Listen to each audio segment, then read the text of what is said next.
If you cast your minds back, I've said it before, one of the greatest Gursikhs in our history, next to Bhai Sahib, Bhai Gurdas ji, is Bhai Nandalal ji in Guru Gobind Singh's time.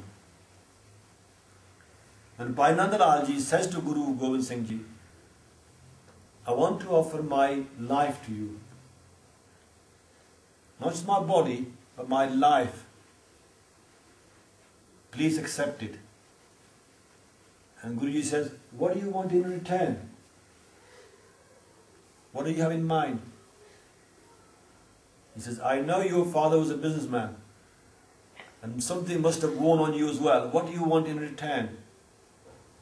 And Bhai Nandalal ji, one of the most devoted Gursikhs, this Bhai Nandalal name has become so common that people actually believe that he was only Nandalal. But I honestly believe that it was actually Bhai Nandalal Singh, because everyone took Amrit when Guruji prepared Amrit. But because he became so well known with the Lal name, he's only referred to as Bhai Nandalal. Bhai Nandalal said, yes, there is something I want. And he says, Guruji, I want your glance of grace. Just give me one glance of grace, and that's enough. Enough for my life. And Guruji said, Bhai Nandalal, that deal is not going to happen. You are putting a price on grace. There is no price. There is no price on Guruji's grace. No amount of effort can be given in place of His grace. We can only beg for His grace. We can only work selflessly, tirelessly all our lives in terms of Simran, in terms of Seva, in terms of Satsangat, begging for His grace. Don't ever say to Guruji, I've done this much Simran, I've done this much Seva, surely I deserve your grace. It won't happen. Grace will come when you, inside you, feel that whatever you've done is nothing compared to the power of Guruji's grace. Whatever you've done, you realize that it's incomparable to Guruji's grace. That's when you have the chance of His grace. I remember the story of Mohina Sohina in Guru Gobind Singh's time. All they wanted was Guruji's darshan.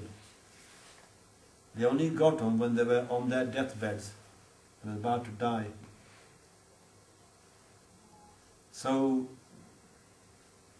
why is Guruji's grace so priceless?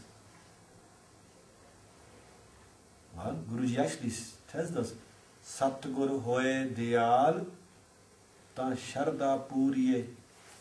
Satgur hoye diyal na kabhu churiye.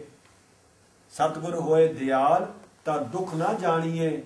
Satgur hoye diyal ta har rang maniye. Satgur hoye diyal ta jam ka dar keha. Satgur hoye diyal ta sad hi sukh deha. Satgur hoye diyal ta namnit paiye. Satgur hoye diyal ta sach samaiye.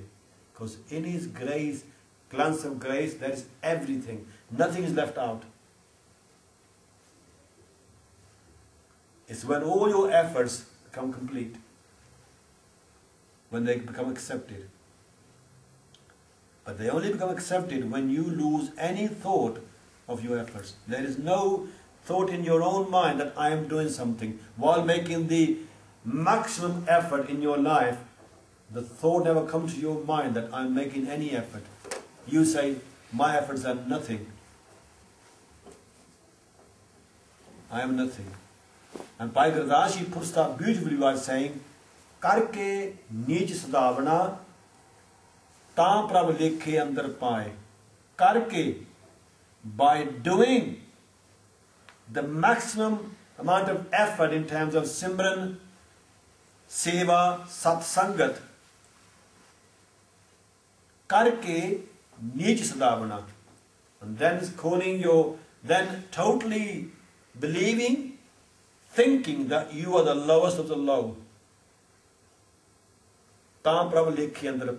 Then God will accept your efforts.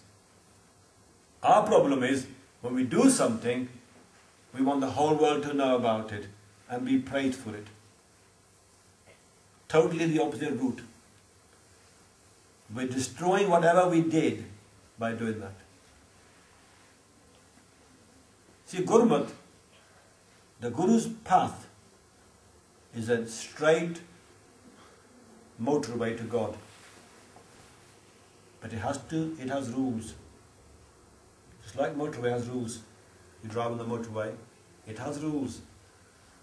If you follow the rules, then you will succeed. You break the rules, then who knows what will happen. Disaster, accidents, lose out. The journey is to God. But there is a journey to make. You can't suddenly jump.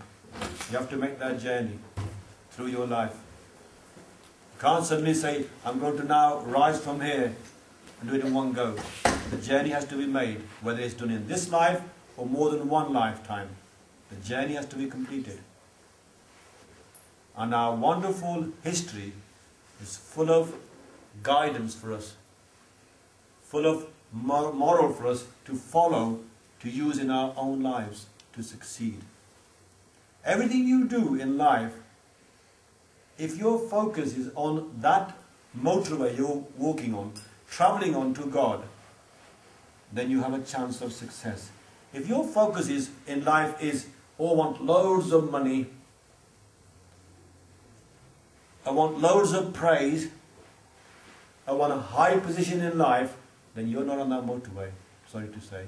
In fact, you're going the other way, which can only be down. The two don't match.